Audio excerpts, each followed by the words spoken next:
Alhamdulillah nahmaduhu wa nasta'inuhu wa nastaghfiruh wa na'udzu billah min syururi anfusina wa min sayyiati a'malina may yahdihillahu fala mudhillalah wa may yudlilhu fala hadiyalah. Asyhadu an la ilaha illallah wahdahu la syarikalah ilaha wahidah wa asyhadu anna Muhammadan abduhu wa rasuluh la nabiyya ba'dah. Allahumma salli wa sallim ala Rasulillah sallallahu alaihi wasallam uswatun hasanah wa ala alihi wa ashabihi wa mawala la haula wa la quwwata illa billah, amma ba'd. Bapak Ibu yang dirahmati Allah, alhamdulillah pagi ini kita kembali bermuajahah yang menunggu beberapa bulan, kurang dari 90 hari mungkin ya, untuk Ramadan di tahun yang baru.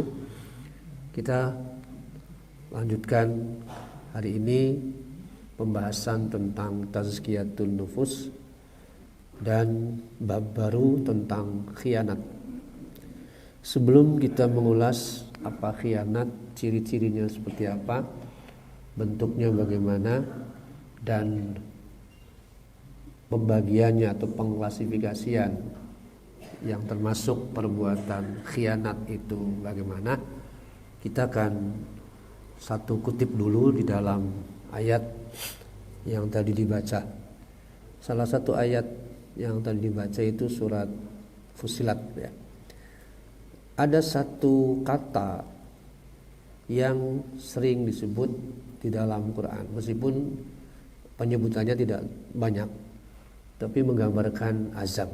Tepatnya surat 41 ayat 16. Ada hubungan dengan karakter yang disebut pengkhianat. Kita kenal istilah pengkhianat ya.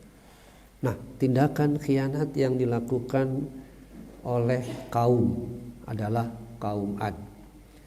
Lewat kalimat fa arsalna alaihim rihan sorsoron fi ayyamin nahisat. Di sini tidak disebutkan berapa hari azab itu ditimpakan kepada mereka. Kalau di surat lain Al-Haqqah itu disebutkan 7 hari 8 malam. 7 hari 8 malam Allah timpakan rihan sorsoron, angin yang sangat panas, membuat mereka mengalami kebinasaan yang luar biasa. Maka disebutnya di sini dengan kalimat linuziqahum azabal khizyi fil hayatid dunya. Dalam kehidupan dunia mereka mengalami kehinaan yang luar biasa, tapi unik di akhirat digambarkannya jauh lebih. Wala azabul akhirati akhza. Kalau di surat lain wala azabul akhirati akbar. Artinya memberi satu peringatan keras ya, bahwa siapapun yang berkhianat di dunia itu sudah dihinakan. Di akhirat lebih hina lagi. Untuk menggambarkan bahwa jangan menganggap sepele apa yang disebut dengan balasan Allah. Pada saat kita melakukan pengkhianatan atas kebenaran, cepat atau lambat hal yang disebutkan tadi pasti terjadi. Namun sering kita lihat orang baru merasa bahwa dia bersalah ketika sudah mendapatkannya, sudah merasakannya. Ungkapan tadi disebutnya linuziqahum, supaya mereka merasakan sakitnya, merasakan pedihnya, merasakan nyeri, merasakan kehinaan, merasa itu ujung-ujungnya kalah gitu, takluk. Nah ini akhirnya ya, Allah ingin mengalahkan watak-watak yang tidak semestinya ada, kesombongan alias kibir dan sebagainya. Bapak Ibu yang dirahmati Allah, karena itu sering disebutkan ketika Allah melihat Abu Jahal dengan watak kibirnya, yang tidak ingin menerima apapun yang disampaikan oleh beliau, kalimat yang sangat jelas itu ada di dalam surat Al-Alaq itu.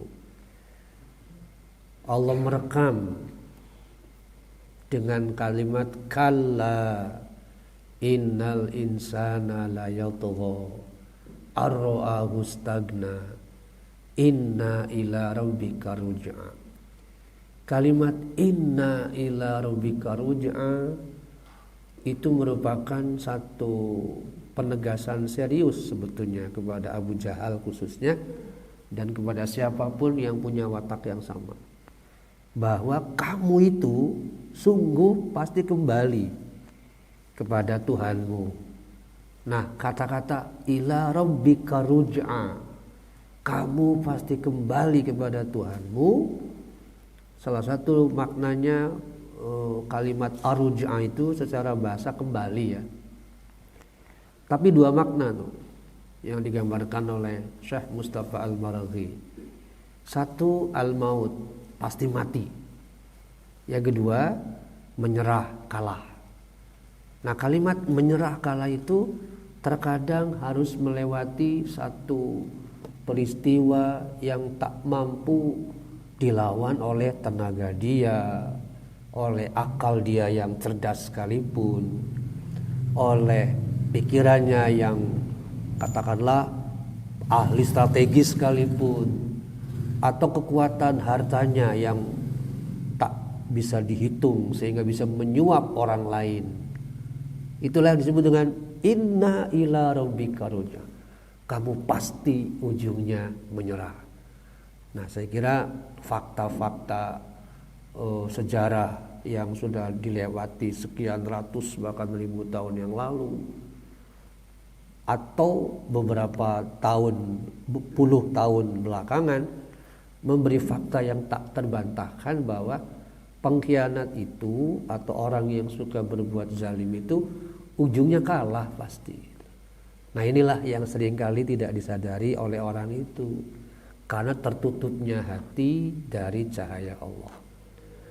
Bapak Ibu yang dirahmati Allah, maka kembali lagi bahwa setiap diri orang ujungnya pasti ruj'a, kembali lagi, pasti kembali ya.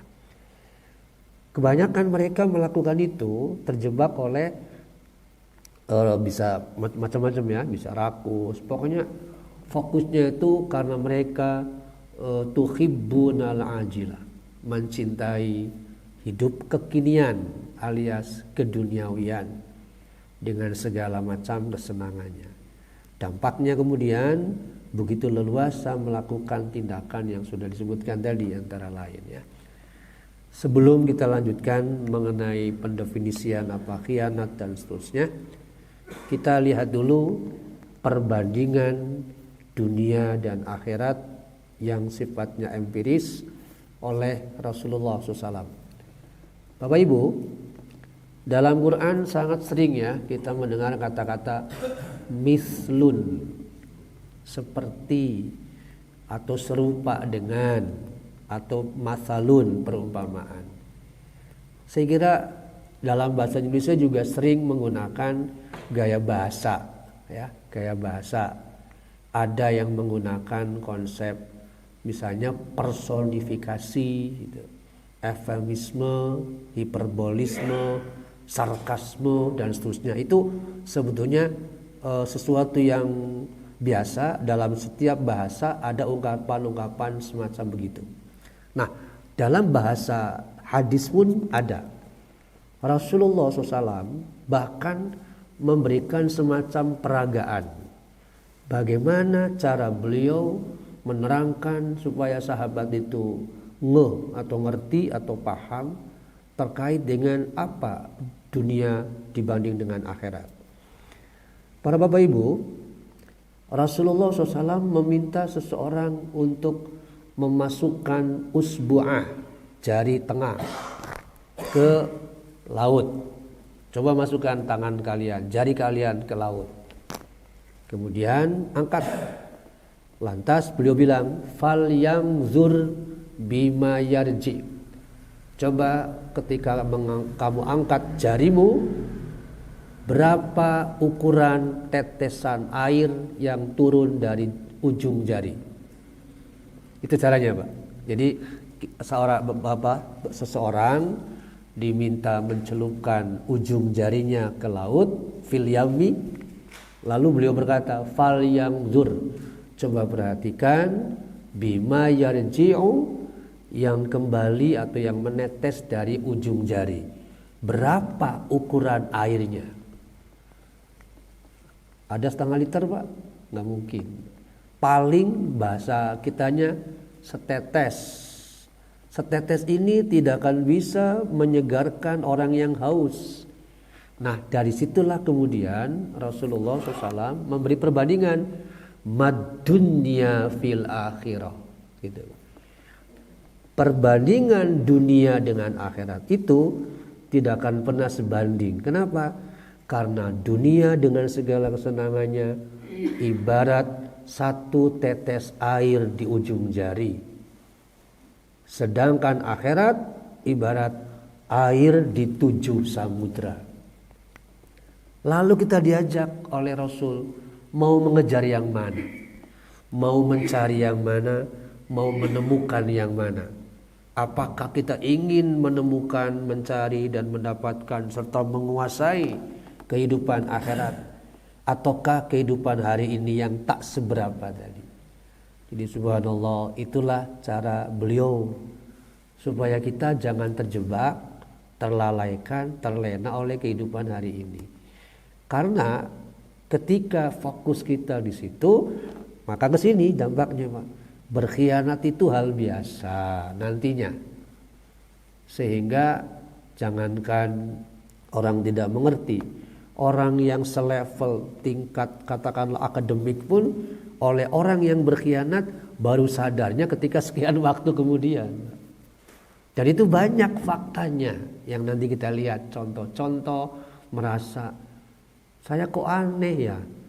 Ketika awal-awal itu saya pikir begini, ternyata akhirnya sadar. Nah itu contoh-contoh orang yang terjebak, tertipu bahasa lainnya, Pak, oleh pengkhianatan seseorang yang tak kunjung usai, kecuali kembali yang tadi setelah dibinasakan baru. Nah ini para bapak, apakah khianat itu dimiliki oleh orang kafir wungkul? Tidak. Setiap orang tetap berpotensi melakukan hal yang sama ya. Baik, kita akan bahas karena khianat itu salah satu bagian dari karakter munafik yang saya kira kita pernah dengar ya.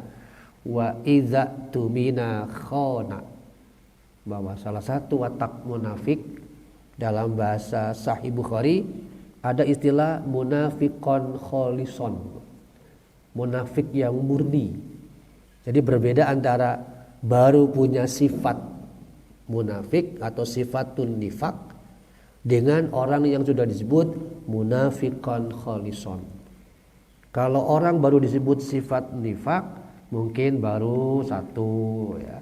Tapi kalau di dalam dirinya sudah terlihat atau sering melakukan, pengamatan zahir kita ya, sering melakukan tindakan khianat, dusta, ingkar janji, nah itu sudah masuk kategori munafiqan khalison.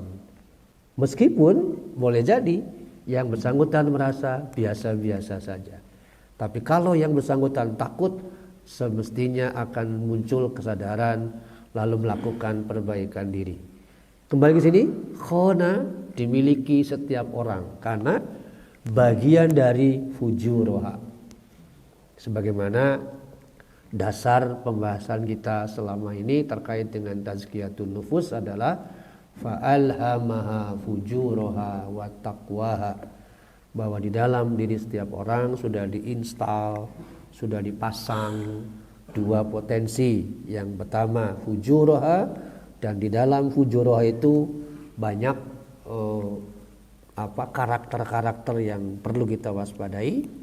Kemudian yang kedua watakwaha, di takwa inilah yang harus kita kejar sambil berikhtiar terus bagaimana mengenyahkan, menyingkirkan, membersihkan hal-hal yang disebut fujuroha itu. Kata khona arti awalnya curang. Jadi mirip dengan tindakan mutaffif namanya ya. Berlaku curang. Seperti apa itu curang? Kita lihat dulu di dalam Al-Qur'an kata khianat bentuk bendanya atau curang tadi terdapat dalam beberapa sighatul kalam, bentuk kata ya. Ada fi'il, ada isim kata benda. Khonu contohnya khonata. Khonu dilakukan oleh sekelompok orang lelaki. Kalau khonata menunjuk pada pelakunya perempuan. Takhunu menggambarkan larangan atau tindakan yang dilakukan oleh sekelompok orang. Khianatun itu kata bendanya, pengkhianatan atau tindakan berbuat curang. Apa definisinya? Nanti kita ulas pandangan beberapa ulama. Tapi sebelumnya kita lihat dulu beberapa kata yang disebutkan tadi ya. Al-Anfal surat 8 ayat 27 ini menyebut kata larangan, la takhunullaha war rasul. Wahai orang yang beriman. Perhatikan, orang beriman pun tetap disapa untuk tidak terjebak oleh tindakan khianat hanya karena persoalan duniawi. La takhunullaha war rasul. Wahai orang yang beriman, janganlah sampai mengkhianati Allah dan Rasulnya. Wa takhunu atau jangan sampai mengkhianati amanatikum, amanat-amanat kalian. Nah, amanatikum bentuknya jamak muannas salim namanya. Untuk menyebutkan bahwa betapa banyak tindakan-tindakan yang disebut khianat dalam konteks kepercayaan dari pihak lain. Amanatikum. Sebaliknya di surat lain An-Nisa yang nanti kita ulas juga, bahwa amanat itu mestinya berikan, tu'addu, tunaikan, serahkan amanat itu ila ahliha, untuk pemiliknya. Disinilah nanti ada hubungan dengan amanat dalam konteks kekuasaan. Apa itu? Iza wusidal amru. Jika satu urusan apalagi teramat penting diserahkan ila ghairi ahli, kepada bukan pemilik keterampilan atau posisi, diberikan kepada orang yang kalau pakai bahasa manajemen tidak kompeten, fangtadhiris sa'ah, tunggu kehancurannya. Itu bagian dari ini takhunu amanatikum. Jadi kalau dilihat dengan definisi itu para bapak dan ibu, kita kaitkan dengan Indonesia, jangan-jangan bangsa kita ini, rakyat kita ini sudah melakukan ini sebetulnya. Mengkhianati amanat. Kenapa? Karena memilih orang yang tidak kompeten. Kan bisa begitu kaitannya. Karena hadisnya tadi atau ayatnya tadi bahwa salah satu pengertian amanat adalah atau mengkhianati amanat adalah ketika posisi atau jabatan atau kedudukan diserahkan kepada ila ghairi ahli, yang bukan ahlinya, apalagi yang bukan ahlinya itu mencoba merayu mereka dengan sesuatu yang bersifat duniawi, itulah disebut dengan takhunu amanatikum, mengkhianati amanat. Jadi ketika kemudian mereka merasakan kehidupan seperti yang dialami sekarang, ya jangan mengeluh. Itulah azabul khizyi tadi, azab yang menghinakan. Tidak, udah nggak usah ngeluh lah. Anda memilih sendiri kan. Ya kalau tahu begini nggak usah kalau tahu begini. Dari awal sudah diterangkan, pantas tidak yang bersangkutan. Kalau tidak ya jangan. Ya kirain nggak begini, nggak usah kirain begini gitu. Semua sudah diberikan pandangan-pandangan. Nih Quran, nih hadisnya. Memilih pemimpin itu sesuatu yang sangat penting, strategis demi masa depan. Jangan terjebak oleh rupiah yang jumlahnya sekian. Itu sudah kan? Ya sudah sih. Nah, lalu kenapa? Itu masalahnya. Maka di sini para bapak, ayat 27 ini kok nyambung lagi dengan persoalan dunia. Sebab dalam konteks pengkhianatan itu kan bisa suami istri, bisa adik kakak, bisa orang lain. Lihat kalimatnya, wa'lamu, ketahuilah, ingatlah, annama amwalukum wa auladukum fitnah, bahwa hartamu, bahwa anak-anakmu itu fitnah. Maksudnya secara spesifik ada amwal, biasanya sumber penyebab utama, root cause-nya, akar penyebab orang melakukan khianatikum tadi adalah amwalukum. Dari dulu sampai hari ini saya kira tak terkecuali, Pak. Pasti begitu. Makanya dalam konteks keluarga waris sama kan, harta juga saling mengkhianati. Nanti kita lihat contoh-contohnya. Banyak sekali nih masalah ini. Jadi kalau kita lihat hubungan dua ayat ini, subhanallah, nyambung ternyata. Kalau di awal dikatakan la takhunullah war rasul, jangan mengkhianati Allah dan Rasul, atau mengkhianati amanat di antara kalian. Jadi kum ini menunjuk pada antar manusianya, Pak. Dengan kata lain, larangan berkhianat ini dua. Satu, kepada Allah dan Rasulnya jangan sekali-kali berkhianat. Kedua, antar mukmin pun jangan berkhianat. Itu gambarannya. Nah, kira-kira apa yang dimaksud dengan jangan atau dilarang mengkhianati Allah? Saya coba buka sedikit tafsir yang dikutip oleh Ibnu Katsir. Misalnya menurut Ibnu Katsir, Abdullah bin Abbas radhiyallahu an menyebut bahwa yang disebut dengan takhunu amanatikum dalam konteks terkait dengan Allah dan Rasul adalah amanat dalam hal al-a'malul lati tuminallahu alaiha al-ibadi, yakni al-farido. Jadi yang disebut dengan jangan mengkhianati Allah dan Rasul berarti jangan beribadah dengan menyelisihi perintah Allah dan Rasul.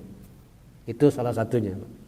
La takhunullah berarti jangan ibadah tapi berselisih dengan perintah Allah dan Rasul. Dengan demikian mestinya ittiba. Itu namanya la takhunullah. Ada contoh lain sebetulnya bentuk pengkhianatan kepada Allah dan Rasul. Misalnya mengambil ghanimah yang belum waktunya dibagi. Itu masuk kategori pengkhianatan. Maka kita kembali ke kisah yang pernah disampaikan bahwa seseorang mati syahid, betul, ikut dalam perang Uhud, membuat saudara-saudaranya bangga karena ketika seseorang dari mereka ada yang mati syahid di medan perang langsung, kan jaminannya sampai 7 turunan, istimewanya itu besar gitu. Tahu akan hal itu, dia bangga, maka berkeliling, fulanun syahidun, fulanun syahidun. Itu saudara-saudaranya yang masih hidup ya. Jadi bukan sedih, berbangga diri karena alhamdulillah ada saudara kami yang mati syahid di medan Uhud.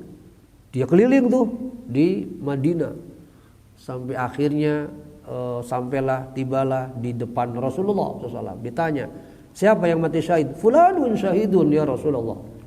Apa kata beliau? La, tidak. Huwa finnar, dia di neraka. Tentu kaget. Bagaimana bisa ya Rasulullah di neraka? Dia ikut serta berjuang membelamu di medan Uhud. Beliau mengatakan, ya. Tetapi kalian tidak tahu bahwa dia berkhianat dalam hal harta, yaitu mengambil ghanimah yang belum dibagi. Bahasa populernya yang sudah kita ulas dulu namanya gulul, khianat harta. Nah, khianat harta itulah korupsi. Artinya orang tadi batal menjadi ahlul jannah dengan alasan syahidnya. Tetapi karena dia melakukan khianat harta, berupa pengambilan ghanimah yang tak diizinkan beliau, itulah yang menjadi penyebabnya. Jadi kembali ke sini bahwa takhunullah war rasul bisa dalam konteks peribadatan yang tidak semestinya dilakukan karena tidak ada misalnya rujukannya, atau dalam konteks harta seperti tadi. Nah, atau di dalam riwayat ini dikatakan yatruku sunnatahu, meninggalkan sunnah misalnya ya, atau terikat dengan maksiata, melakukan kemaksiatan yang terus menerus. Itulah disebut dengan khona dalam ayat Al-Anfal tadi ya. Bapak Ibu yang dirahmati Allah, sebelum kita lanjutkan, sudah diulas yang lalu bahwa perlu kita pahami dengan ilmu bagaimana adanya kemungkinan mahmuda, mazmuma, mana yang baik harus kita lakukan, mana yang mazmuma, buruk harus kita jauhi. Itu dua sisi yang dalam keseharian kita selalu muncul ya. Dua perkara ini perlu kita yakini bahwa ini benar, perlu kita yakini bahwa ini salah. Dari mana kita yakin? Tentu harus berbasis nas, berbasis dalil, diyakini, dipahami sedemikian rupa, dijalani kalau itu mahmudah, dihindari dan dijauhi kalau itu mazmumah. Jadi yakin, paham, jalani, hindari. Mana yang perlu dijalani, mana yang perlu dihindari. Kemudian mana yang sifatnya harus kita dahulukan. Ada harus, ada nilai utama di sana, dan mana yang sia-sia kita jauhi. Sebab saya kira sudah sangat kaya ya, kita sering mendengar ungkapan laghwun walahwun atau anil laghwi mu'ridun. Hal yang sia-sia kita berpaling, kita jauhi. Inilah harus, mana kita pahami, yang utama kita dahulukan, yang sia-sia kita jauhi. Itu banyak sekali sumbernya ya. Contoh yang sering kita dengar, as-salatu ala waqtiha, itu utama. Berarti kita tunjukkan terus komitmen yang tinggi untuk melakukan itu. Begitu pula dengan keutamaan tilawatil Quran, itu luar biasa, ya kita lakukan, dan seterusnya ya. Jadi banyak sekali yang nanti bisa kita ulas. Kemudian Bapak Ibu yang dirahmati Allah, perlu memahami juga mana yang maslahat, mana yang masakot. Masakot itu yang menimbulkan kesulitan, yang menimbulkan derita. Maslahat itu yang memberikan kebaikan. Mana perlu kita pahami. Atau mana yang manfaat, mana yang madarat. Semua ini rujukannya kepada nas, sehingga kita tahu oh ini mahmuda, ini mazmumah. Kita lanjutkan kembali ke kata khona tadi ya. Baru satu, surat 8 ayat 27. Berikutnya masih Al-Anfal juga. Jadi di surat Al-Anfal terkait dengan khona atau khianat itu ada beberapa ya. Termasuk ayat 58 ini. Dan 71. Jadi setidaknya surat Al-Anfal memuat kata-kata yang berbasis kata khona atau khianat itu 3 ayat ini. Mengapa 3? Unik. Karena surat 8 atau Al-Anfal itu didominasi tentang perang dan hasilnya. Perang menghasilkan harta rampasan, namanya ghanimah. Sehingga dua sisi ini sulit dipisah, maka kemungkinan melakukan tindakan curang terhadap hasil dari perang yakni ghanimah sangat besar. Itulah sebabnya satu surat ini memuat beberapa kali kata yang berulang antara khona, khonu dengan khianat. Misalnya ini ayat 58 ini mengingatkan Rasulullah SAW supaya waspada, wa imma takhafanna min qaumin khiyanatan gitu. Ini menggambarkan Rasulullah SAW diminta waspadai jika kamu takut adanya sekelompok orang yang melakukan pengkhianatan, ya sudah lakukan sesuatu. Nah itu yang dimaksud Pak. Karena setiap orang, sekali lagi, mukmin sekalipun tetap berpotensi melakukan khianat. Apalagi kalau sudah berkaitan dengan harta atau hal-hal yang membuat dia entah terpaksa entah tidak, ya. Bukankah dalam kehidupan sehari-hari juga kita sering dengar, kenapa Anda melakukan itu? Ya terpaksa, Pak. Kan ada, Pak. Terpaksa, bis gimana coba? Saya ini sedang butuh. Kalau enggak sih enggak saya juga. Nah itu ada. Jadi hal yang sifatnya memaksa, daruriyah itu seringkali menjadi semacam alasan. Kendatipun demikian, dalam Islam yang nantinya akan dibagi dua. Apakah tindakan khianat itu betul disengaja dengan dorongan nafsunya atau terpaksa oleh situasi? Contoh, zaman Umar bin Khattab radhiyallahu an harus memutus satu hukuman terkait dengan seorang budak yang melakukan satu tindakan pencurian. Ternyata ketika diusut, budak ini mengalami penderitaan, yakni tenaganya diambil sedemikian maksimal, tapi bayarannya tidak seberapa, membuatnya kurang, lalu melakukan pencurian. Sehingga yang disalahkan bukan budaknya, tapi tuannya. Kenapa? Karena akar masalah dalam pandangan Umar bin Khattab, ya, akar masalah mengapa orang ini melakukan tindakan itu adalah tuannya yang mengeksploitasi dia, sementara hak-hak yang dia peroleh jauh dari apa yang diharapkan. Itu contoh, Pak. Jadi bukan yang dihukum pelakunya, tapi orang lain yang menjadi root cause-nya, akar penyebab dari orang itu. Itulah contoh bahwa terpaksa boleh jadi melakukan tindakan pengkhianatan tadi, ya. Maka di sini imma takhafanna, jika kamu benar-benar takut bahwa min qaumin, adanya sekelompok orang melakukan khianat, lakukan bahasa manajemen risiko, mitigasi. Lakukan antisipasi. Pertanyaannya, Pak, apakah pengkhianatan hanya dilakukan oleh laki-laki? Enggak, perempuan pun sama. Nanti kita sambungkan dengan surat ini, ya, At-Tahrim. Sebelum ke sana, ayat 71 juga sama.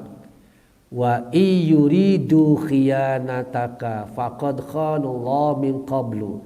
Di sini menyebutkan bahwa jika mereka ingin berkhianat, sesungguhnya juga mereka pernah berkhianat kepada Allah.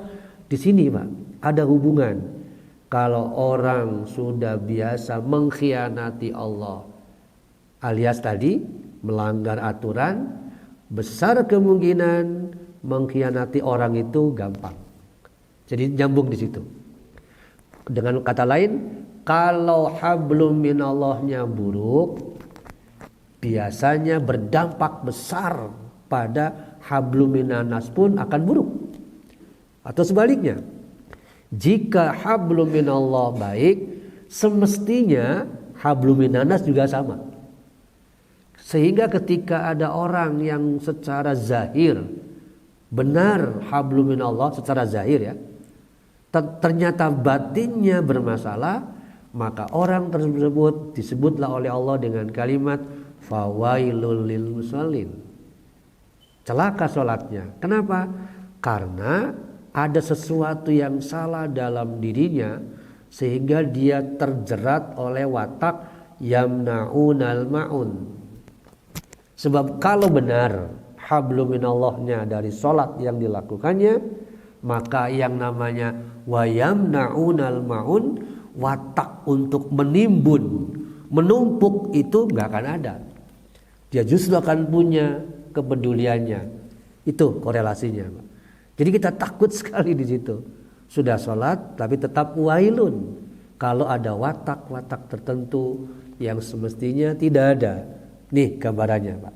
Jadi ayat ini jelas ya, bahwa orang yang sudah biasa mengkhianati Allah dalam hal ini ibadah tadi akan sangat mudah melakukan pengkhianatan kepada manusia.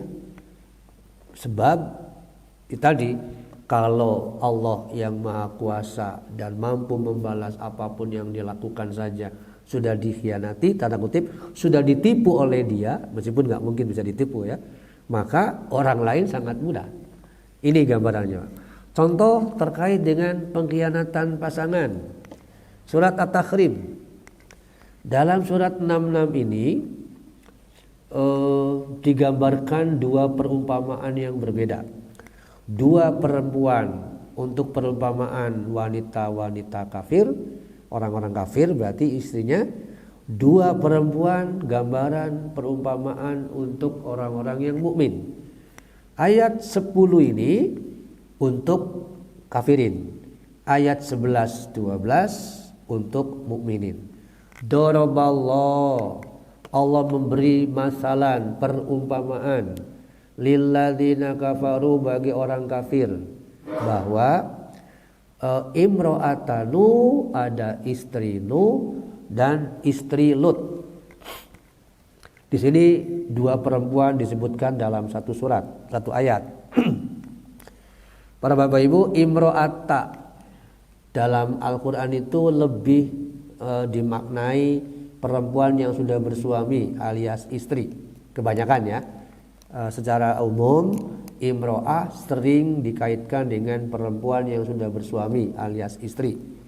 Tapi kalau perempuannya adalah anak perempuan yang belum menikah, biasanya menggunakan kata ibnata.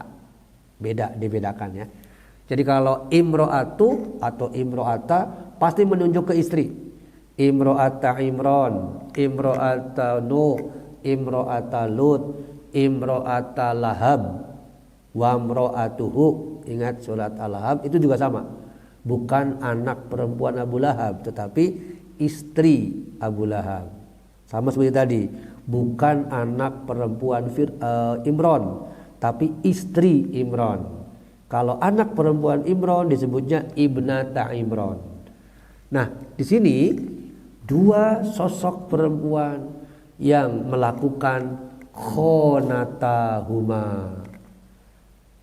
Kalau kita perhatikan Bapak Ibu, ini istri seorang nabi. Dua-duanya suaminya adalah nabi. Yang satu Nuh sekian ribu tahun sebelum Ibrahim, yang satu Lut generasi setelah Ibrahim alaihissalam. Dengan ungkapan fakhonatahuma, mereka berdua melakukan khianat kepada suaminya masing-masing. Pertanyaannya, kalau level nabi atau rasul saja berpeluang melakukan khonatahuma, maka perempuan yang bukan suaminya rasul atau nabi tentu dikatakan lebih besar lagi peluangnya. Jangan terbalik pikirannya begini, Pak. Jangankan istri saya tuh, istri Nabi juga begitu. Itu berarti menjadi pembuka. Justru sebaliknya, kalau istri Rasul dan Nabi saja bisa melakukan itu, apalagi istri yang bukan Nabi. Maka antisipasinya atau mitigasinya harus lebih maksimal. Bahasa lain atau istilah lain yang menggambarkan bahwa perempuan itu berkhianat adalah nusyuz, durhaka. Lantas adakah cara Allah yang disampaikan kepada kita sebagai para lelaki, suami, pemimpin?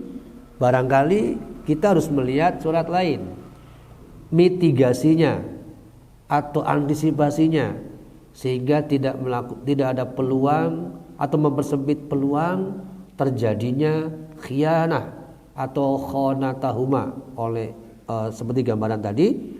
Surat An-Nisa antara lain ya, surat An-Nisa atau surat 4 ayat 34, di situ disebutkan beberapa cara yang bisa dilakukan untuk memperkecil peluang negatif bernama khianah. Setidaknya di sini lewat ungkapan lebih dulu disampaikan kepada para suami, para ayah, para lelaki. Lewat kalimat wallati takhafuna nusuzahunna fa'izuhun. Kalimat fa'izuhun dikedepankan. Dan orang-orang perempuan yang kamu takut mereka akan melakukan nusuzahunna. Itu kalimatnya, Pak. Dengan kata lain, kalau tidak ingin pasanganmu melakukan khianah atau nusuzahunna, lakukanlah fa'izuhun. Fa'izuhun itu sebetulnya searti dengan kata bendanya sama dengan mau'izah, alias nasihat, pelajaran, pembahasan. Itu fa'izuhun, nasihatilah mereka. Dengan kata lain taklim, Pak. Jadi ada transfer dari kita sebagai pemimpin keluarga untuk mereka. Kita mengikuti tadabur misalnya, dapatkan tema-temanya, lalu sampaikan, kita bahas bersama di dalam keluarga. Itulah fa'izuhun, sebagai upaya pembelajaran, menghindari tadi. Sebab ya kalau kita kembali lagi pada Rasulullah SAW ya, tidak sedikit ayat yang tegas disampaikan kepada istri-istri beliau, entah itu Aisyah, entah itu Hafsah atau yang lain. Sedikit dulu salah satu contohnya ya. Salah satu ayat yang kritikannya pedas luar biasa, karena bagi Rasul mereka sudah bermanuver melakukan tindakan yang berpotensi khianat, adalah masalah ghanimah tadi. Misalnya nyambungnya ke sini tetap, Pak. Berkhianat itu pasti ujungnya kepentingan pribadi, duniawi, apapun bentuknya itu ya. Nah, disinilah contohnya. Disebutkan bahwa Aisyah radhiyallahu an, saya kira manusiawi juga ya, kalau berharap ingin mendapatkan ghanimah berupa perhiasan, kenapa orang lain saja yang dapat, gitu seolah-olah.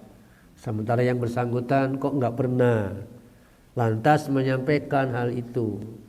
Tetapi rupa-rupanya penjelasan beliau tidak mengena, tetap ada keinginan kuat untuk memiliki perhiasan. Di sisi lain beliau memandang bahwa ini belum waktunya, biarkanlah orang lain dulu gitu. Jadi berbeda perspektif di sini. Nah, kengototan ini membuat beliau nggak nyaman. Mungkin bahasa kitanya nggak perlu gitulah nanti, tapi tetap ngotot. Di sisi lain beliau harus mengambil keputusan tuh bahwa ini nggak boleh, tidak boleh dibiarkan. Sementara penjelasan sudah, akhirnya beliau meminta kepada Allah solusi lain untuk meyakinkan istri supaya tidak mengikuti jejak istri Lut, istri Nuh tadi.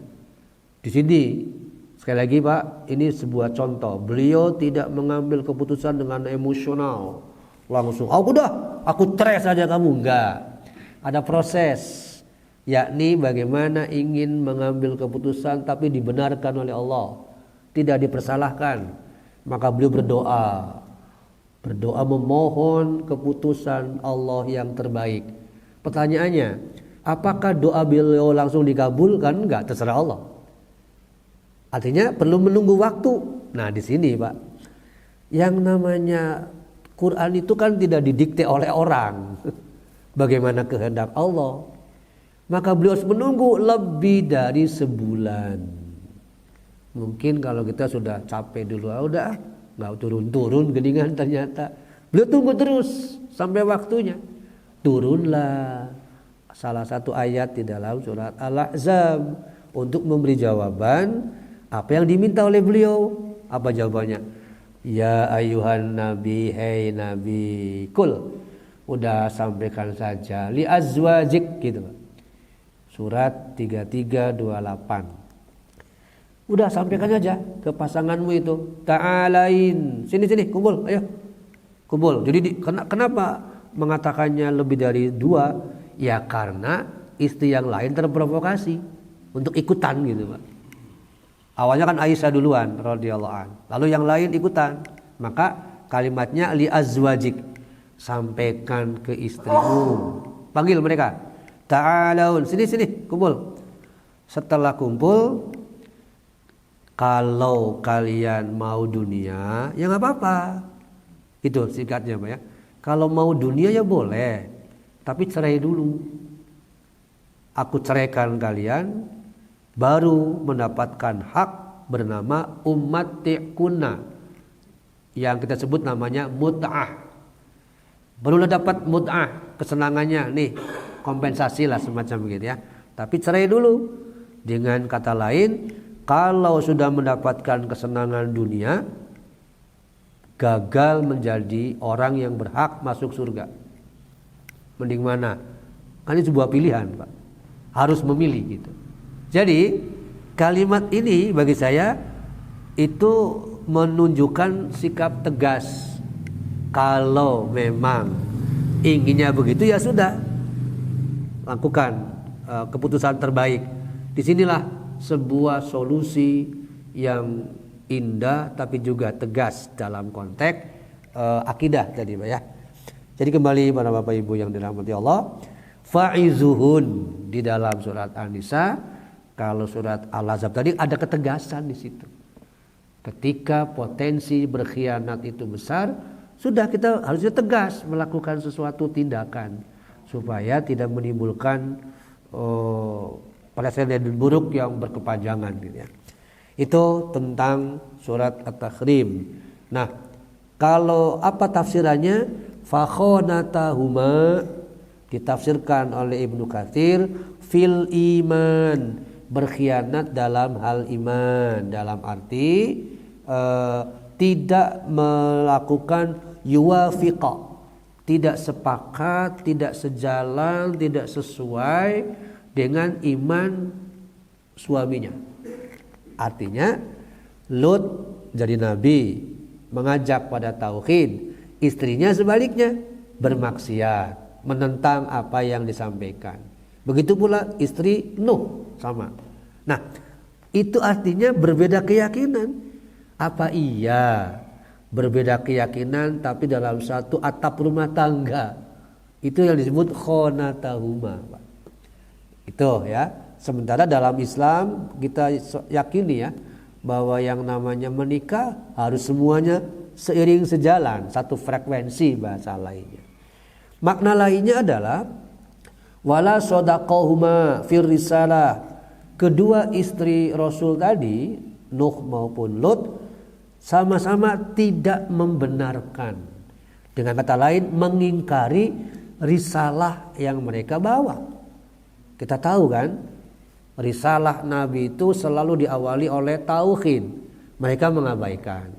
Risalah tauhid itu di dalamnya pasti memuat unsur ibadah. Mereka mengabaikan. Itulah sebabnya ya sudah. Kalau gitu nggak mungkin seiring sejalan, lakukanlah gambaran tadi. Ya. Itulah fakhonatahuma. Di sisi lain para Bapak Ibu, ada ungkapan yang menunjukkan ketidakmampuan.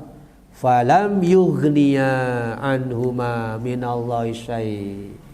Keduanya lam yughniya. Keduanya tak mampu menghalangi, menghindarkan mereka dari azab Allah sedikit pun. Bahwa mereka sudah berikhtiar, sudah. Yakni meyakinkan istrinya, mengajak istrinya bertauhid, mengajak istrinya ibadah, tapi tetap saja enggan. Seperti anaknya Nuh juga sama begitu. Lam yughniya, Masya Allah. Di sini yang berat Pak. Kalau level Rasul saja tidak sanggup, apalagi kita. Nah, tapi di sini sekali lagi proses ikhtiar dalam rumah tangga nggak boleh berhenti sampai tahap tertentu, baru kemudian tegas. Sebetulnya banyak juga ya kasus-kasus di negeri ini, entah kalangan biasa, entah kalangan artis, entah kalangan pejabat yang mengalami kondisi seperti ini. Fakhonatahuma.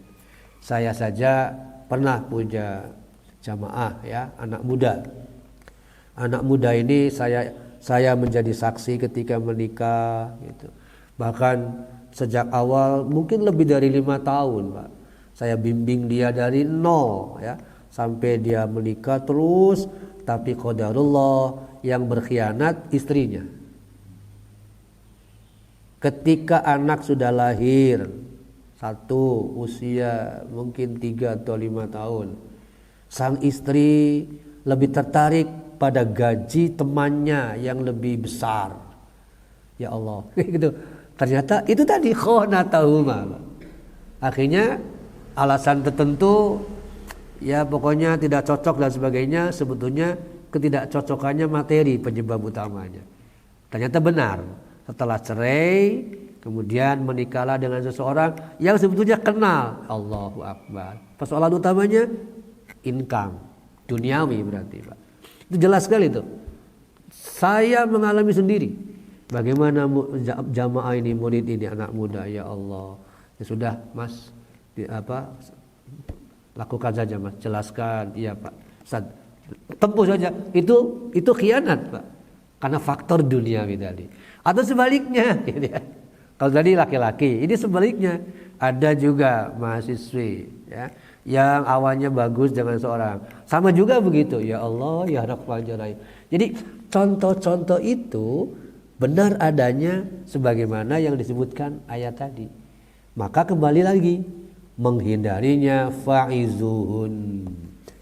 Bayangkan, lewat proses nasihat saja tetap berpotensi, apalagi yang tidak pernah gitu. Nah inilah tugas kembali kepada konteks keluarga. Ku anfusakum wa ahlikum naro. Di situ menunjukkan keharusan taklim di dalam internal yang tidak boleh kita abaikan. Jadi ku anfusakum itu konsep besarnya, baru nanti bisa di breakdown, bisa dirinci, bisa diturunkan dalam bentuk taktisnya. Seperti apa action plan-nya lewat aktivitas. Kita sekarang sedang menampung dulu nih ilmunya lewat tadrusun, proses pembelajaran.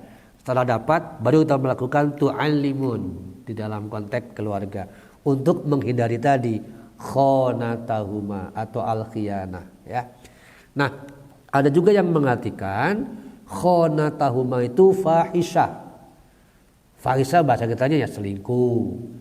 Faktanya ada banyak Pak yang ini fahisyah. Konon seorang artis kan begitu.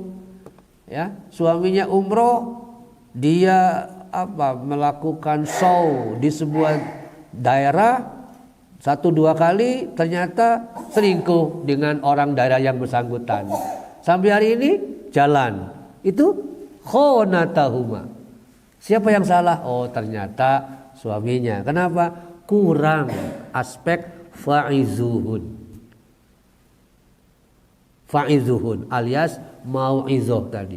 Jadi dari sekian banyak ayat, hadis, kisah atau athar yang terjadi pada zaman sahabat dan seterusnya, cukup saya kira menjadi warning, menjadi azikru buat kita untuk melakukan mitigasi atau antisipasi.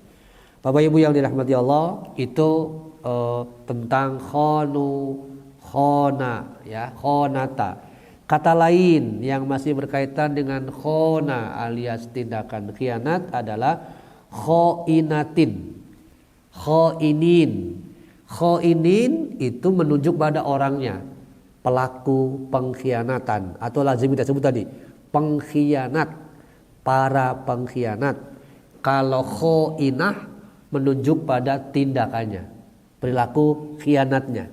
Kita ambil contoh ya. Surat 4:105. Hari ini saya kira para lawyer banyak yang di sini, Pak. Para lawyer, para advokat boleh jadi banyak yang terjebak atau ikut di ayat 105 ayat 4 surat 4 ini. Kenapa? Gini. Surat 4:105 ini ada kasus ya. Ibnu Mardawai meriwayatkan bahwa dalam sebuah ekspedisi militer Rasulullah SAW melakukan itu. Lalu ada seseorang yang dicurigai melakukan pencurian. Kemudian pemilik perisai itu mengadu. Dia menuduh seseorang namanya Tu'mah bin Ubayrik sebagai pencuri. Lantas si penuduh itu dengan acting yang sangat piawai berhasil meyakinkan hati Rasul. Tapi untungnya ini bukti bahwa Allah juga melindungi beliau supaya tidak berbuat salah. Semula Rasul percaya dengan keluhan orang yang aktingnya bagus tadi, menuduh Tu'mah ini. Hampir saja memutuskan Tu'mah yang bersalah. Tapi sebelum beliau melakukan keputusan hukuman kepada Tu'mah, Allah turunkan ayat ini bahwa yang menuduh itu sebetulnya pencurinya. Bayangkan, jadi tepat seperti ungkapan maling teriak maling, sembunyi di balik dinding. Sebetulnya yang maling itu yang teriak, tapi dia sembunyi, lalu menjadikan orang lain sebagai maling. Nah inilah yang sekarang terjadi, gini kan banyak Pak. Dia yang maling, dia yang mencuri, tapi yang dituduh orang lain. Itulah disebut pengkhianatan. Jadi Masya Allah, inilah contohnya. Tapi lewat ayat ini sekaligus memberi gambaran bahwa Allahu Akbar ya. Allah itu betul-betul menjaga beliau. Sebelum beliau memutuskan si fulan bersalah, Allah menurunkan ayat untuk mengoreksi. Lihat kalimatnya Pak. La takun lil khainina khosiman. Khosiman itu pembela. Allah bilang, hei Muhammad, la takun, jangan menjadi pembela orang yang berkhianat. Nah itu Pak. Jangan menjadi pembela orang yang berkhianat. Sementara di kita, pembela itu atau advokat atau lawyer seringkali melihat besar kecilnya uang kan Pak. Ya, tidak sedikit itu. Ketika orang ini dilihat pundi-pundi uangnya banyak, kita bela mati-matian. Bahkan sampai harus melakukan tindakan curang sekalipun, gak ada masalah. Saya teringat dengan kisah seorang kawan tahun 96 Pak. Beliau di sebuah pengadilan ya, bertugas di situ. Beliau bercerita bahwa ada oknum hakim, kasusnya kasus rislan tanah. Ada dua perusahaan yang sengketa. Sebetulnya yang satu tidak punya data, ya lemah. Tapi yang justru tidak punya data yang menang. Kenapa? Karena berhasil oleh oknum hakim tadi dibolak-balikan dan sukses. Lalu oknum hakim ini mendapatkan bahasa sekarang gratifikasi Pak ya. Itu tahun 96 125 juta. Ya kalau sekarang miliaran. Nah miliaran. Berhasil tuh kata teman. Tapi kembali ke kata surat Fusilat yang di awal tadi yang kita ulas. Allah memberikan azabal khizyi fil hayatid dunya. Kata teman ini, beliau sudah pensiun ya. Beliau insya Allah orang jujur, bagus. Sudah pensiun bahkan sudah meninggal setahun yang lalu. Bercerita begitu, apa kata beliau? Hakim itu hancur bukan saja karirnya Pak, keluarganya. Karena tidak lama setelah peristiwa itu, di mana dia mendapatkan uang gratifikasi karena berhasil memenangkan kliennya, anaknya narkoba, menghasilkan harta, belum lagi penjara, termasuk dia juga akhirnya ketahuan dan dipecat tanpa hormat. Itulah azabal khizyi fil hayatid dunya. Kenapa? Sebabnya ini khoshiman, pembela orang yang berkhianat ya. Nah hari ini jangan sampai mereka ini melakukan atau menjadi khoshiman gitu kepada orang yang berkhianat. Tapi ya selalu saja ya, di setiap generasi ada orang-orang yang mengkhianati demi dunia tadi ya, demi rupiah. Termasuk kalau kita ingat kisah Jenderal Sudirman, Pak. Saya pernah baca itu ya. Sebelum sana ya, kita lihat dulu ayat 58-nya. Innallaha la yuhibbul khainin. Allah membenci orang-orang yang berkhianat. Kalau Allah sudah membenci, tadi tegurannya bisa sangat jelas berbentuk azabnya. Saya pernah baca mengenai gerilya Jenderal Sudirman, Pak. Waktu masih SMP itu, kalau Bapak Ibu ingat ya, ada buku sejarah Indonesia Merdeka, itu berapa jilid ya, mungkin 8 kalau nggak salah. Itu sejarah pokoknya. Di antaranya yang agak rinci mendapatkan penjelasan tadi, bagaimana Jenderal Sudirman gerilya. Salah satu peristiwa yang menarik ini, ketika Jenderal Sudirman gerilya mengitari sekitar Jogja, Bantul, Klaten, Sleman dan sekitarnya, mungkin karena kepekaan ya, Jenderal Sudirman meskipun paru-parunya kan tinggal satu katanya Pak, tetapi di tengah-tengah gerilya itu di hutan, salat malam nggak pernah berhenti, Pak. Itu artinya subhanallah. Padahal dalam situasi perang kan, Pak. Nah, karena mungkin mendapatkan anugerah istimewa itu, beliau merasa di antara orang-orang yang menjadi pasukannya ada pengkhianat. Kalau tidak salah, orang yang memandu itu nantinya di zaman Orde Baru jadi Menteri Dalam Negeri. Bapak ingat? Suparjo Rustam. Itu salah satunya. Itu menandu, orang yang menandu Jenderal Sudirman. Saya lihat fotonya ada memang. Nah, ada satu peristiwa kalau tidak salah di Bantul atau Klaten kalau tidak salah ya. Jadi beliau melihat bahwa ada feeling, ada kekuatan firasat bahwa di sini ada pengkhianat, maka beliau melakukan sebuah rekayasa bahwa akan ada di situ, rencananya hadir di situ, tapi memutar arah. Ternyata benar, orang pengkhianat tadi memberitahukan kepada Belanda bahwa Sudirman akan di situ dan dikepung. Ternyata Sudirman tidak ke situ, Pak, berbalik arah ke tempat lain. Akhirnya orang tadi merasa mengkhianati Belanda juga, ditembak mati di situ, Pak. Itulah contoh, Pak. Jadi rupiah, materi dunia seringkali membuat orang menyenangi, menyukai pengkhianatan itu. Tetapi sekali lagi, ujungnya ketika hina dia, di sanalah dia mengalami penyesalan. Kalau akhirnya seperti ini, tapi kan terlambat, Pak. Selalu begitu gambarannya. Inilah Masya Allah. Kita mungkin greget ya, pastilah merasa greget melihat orang yang kayak gini. Diingatkan berulang tetap tidak percaya. Ketika sudah terjadi, tolonglah.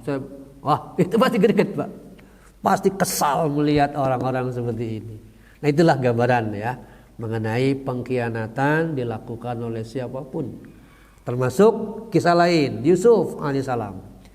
Yusuf alaihissalam pun mengalami lewat kalimat ini, Annallaha la yahdi kaidal khainin. Ini berkaitan dengan saudaranya ya. Bapak Ibu tahu Yehuda dan kawan-kawan dan anak adik-adiknya bilang kepada ayahnya bahwa akan mengajak main Yusuf, tapi kemudian karena dengki, iri hati, mereka mengkhianati kepercayaan ayahnya itu sampai akhirnya tidak ketemu sekian puluh tahun. Nah, itu juga gambaran bahwa anak-anak pun bisa mengkhianati bapaknya. Dalam dunia modern ada, Pak. Saya ambil contoh nih ya. Pengkhianatan dilakukan seorang adik kepada kakaknya dan adik-adiknya yang lain. Si fulan ini sebut saja A, tidak kuliah, selepas SMA ikut kerja bapaknya. Sementara B sebagai kakaknya laki-laki juga kuliah, lalu kerja di sebuah instansi ASN sekarang. Nah, bapak A dan B ini, A dan B punya adik-adik ya. Bapaknya dari A dan B itu punya material lumayan besar, Pak. Tidak jauh dari sekitar rumah saya ya. Besar. Kemudian A bekerja dari awal tadi SMA. Sementara B tidak pernah bekerja karena memang kuliah ya. Tidak ikut dengan ayahnya. Singkat kata, ayah dari A dan B meninggal. Lalu A yang ikut kerja dengan bapaknya mengklaim bahwa tokonya itu milik dia. Karena bapaknya sudah menyerahkannya ke dia. Pertanyaannya, betulkah itu? Tidak ada saksi. Padahal sesungguhnya adalah seluruh adik-adik dari A atau kakaknya punya hak yang sama. Tapi sampai hari ini, Pak, diklaim pribadi oleh A ini. Bagi saya, itulah pengkhianatan. Demi mendapatkan harta yang berlimpah, adik-adiknya tidak mendapatkan apapun. Begitu pula kakaknya tadi. Sampai hari ini musuhan terus, Pak, antara A, B dengan adik-adiknya yang lain. 7 anaknya nggak pernah akur karena persoalan khianat dari sisi toko material tadi. Jadi para bapak ibu, belajar dari sinilah menunjukkan bahwa anak-anak kita pun bisa, sangat bisa. Maka kembali ke antisipasinya, mengajari mereka bagaimana menanamkan nilai akidahnya, termasuk adab sesama saudara. Mestinya saling berbagi, saling mengasihi. Justru yang terjadi sebaliknya. Bapak Ibu yang dirahmati Allah, itu gambaran tentang khianat. Masih sangat umum dulu. Nanti baru pembahasan berikutnya kita akan lihat bagaimana karakter, contoh dan seterusnya. Barangkali sampai di sini dulu. Mungkin ada sesuatu yang bisa didiskusikan, mangga.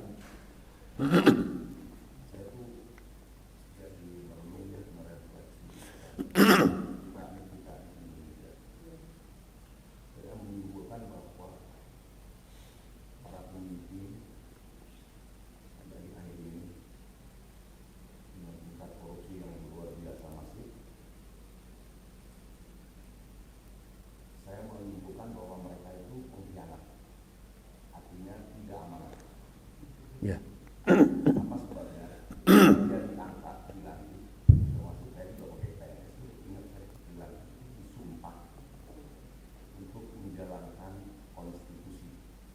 Aturan ya.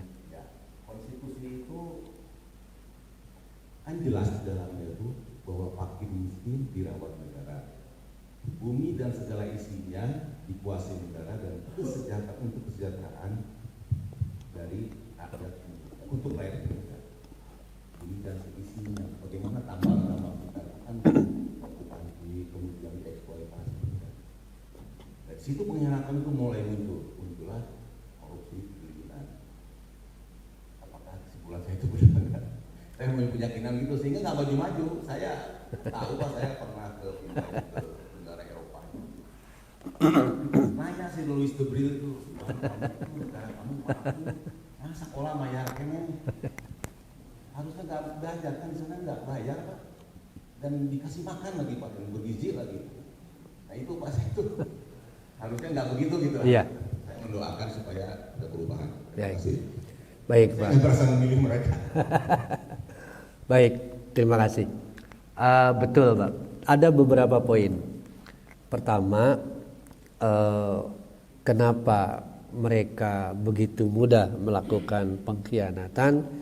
Patut diduga starting pointnya bisa jadi dari starting point yang keliru, bisa jadi karena memang aspek rasa takut yang melemah sehingga lebih kuat dari sisi bagaimana saya mendapatkan apa gitu. Saya mendapatkan apa berapa dari apa yang saya tempati. Dampaknya kemudian dia menggunakan segala cara. 2, boleh jadi mereka tidak memiliki pemahaman yang utuh mengenai ruh dari konstitusi itu. Sebab dari apa yang saya coba pelajari ya, terutama pasal-pasal yang berkaitan dengan tadi entah 27, kalau yang dulu ya sebelum di amandemen ya, entah 27, entah 33 atau 34, itu sangat ideal sebetulnya. Dan kalau kita kembali lagi flashback ke awal sejarah, yang menyusun atau membuat rumusan dari konstitusi Undang-Undang Dasar 45 awal adalah orang-orang yang secara intelektualitas bagus, secara spiritualitas juga bagus. Bukankah mereka kiai beberapa orang kan Pak? Ada Wahid Hashim, ada Kahar Muzakir, ada Kasman Singo Dimejo dan seterusnya. Itu kan kiai, pasti ngerti nilai-nilai. Dan rumusan pasal 33 ayat 1, 2, 3 itu sesungguhnya adalah ada Qur'annya, ada hadisnya, digunakan bahasa beliau bahwa kekayaan sumber daya alam itu mestinya diambil terus kembalikan. Nah, yang jadi masalah adalah pengelolanya tadi, karena bermental seperti itu. Kemudian juga pemahaman yang mungkin lebih dominan pada aspek self interestnya, kepentingan pribadi yang lebih kuat, dampaknya seperti itu. Dan mungkin pada pembahasan berikutnya akan kita lihat hadisnya ya, mengenai penguasa pemimpin yang seperti itu akhirnya seperti apa. Jadi tidak salah juga kalau kesimpulannya begitu. Namun balik lagi Pak, karena hari ini sifatnya langsung pemilihannya, berarti kembali lagi ke rakyat tadi, berlaku rusak susu sebelanga. Kira-kira segelintir orang yang berhasil melakukan rekayasa sedemikian rupa. Tapi insya Allah ada waktunya, mungkin ya, ada batas waktu di mana Allah akan memperlihatkan para khainin, para pengkhianat ini ujungnya akan hina. Hanya kita tidak tahu kapan waktunya, tapi tidak mungkinlah selamanya ya. Pasti ada akhirnya di mana para khainin akan dihinakan oleh Allah sedemikian rupa. Itu poin-poin yang saya dapat sampaikan. Betul Pak, kira-kira gitu. Mengapa? Barangkali ada yang lain.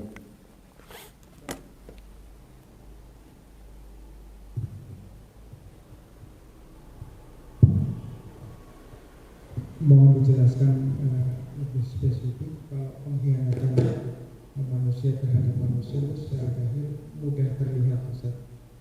Tadi kalau pengkhianatan kita terhadap Allah dan Rasul, Ustaz baru menyampaikan satu saja bahwa kalau kita sebutkan tadi kata-kata bid'ah ya Ustaz ya. Oh ya. Daripada yang tidak ada tuntunan. Iya. Kira-kira aktivitas sehari-hari yang sering mungkin bisa saja kita tidak sadar, tapi sebetulnya kita itu sedang mengkhianati Allah dan Rasul. Kira-kira apa itu? Oke, baik. Tadi salah satu makna yang disampaikan oleh Abdullah bin Abbas berkaitan dengan takhunullah war Rasul adalah menyelisihi apa yang Allah perintahkan dan Rasulnya. Ya. Dalam konteks sehari-hari bisa saja berbentuk pertama, ketika kita ambil contoh pemimpin keluarga ya, ketika seorang ayah atau seorang lelaki sebagai ayah, sebagai suami yang mestinya menggunakan konsep ku anfusakum untuk membentengi keluarganya, dia justru melakukan yang sebaliknya. Sebut saja ketika Allah menyuruh yang bersangkutan wa'mur ahlaka bis-shalah, perintahkan keluargamu sholat, dia sendiri nggak sholat, jelas itu pengkhianatan. Ketika disuruh oleh Allah, perintahkan anakmu usia 7 tahun sholat, bahkan sampai 10 tahun harus dipukul kalau belum. Kemudian ayat lain hadis lain menegaskan berilah contoh dalam konteks berjamaah misalnya, lalu dia sendiri nggak berjamaah, khianat. Begitu pula ketika dalam konteks nafkah, ketika mestinya dia memberi perhatian yang istimewa dalam hal nafkah termasuk halal haramnya, tapi kemudian dia abai, katakanlah sang laki-laki ini pelit kepada istrinya, kepada anak-anaknya, atau kepada orang tua pasangannya, itu juga khianat. Jadi sebetulnya begitu besar dan banyak peluang-peluang kita melakukan khianat. Maka kembali lagi kita pahami, kita yakini, kita jalani, kita hindari.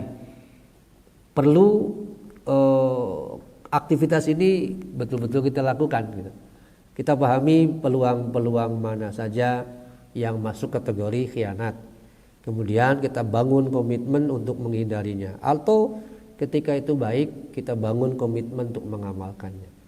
Itulah beberapa poin yang sebetulnya masih banyak ya yang berkaitan dengan pengkhianatan dalam konteks keseharian gitu. Itu barangkali. Betul. Insyaallah.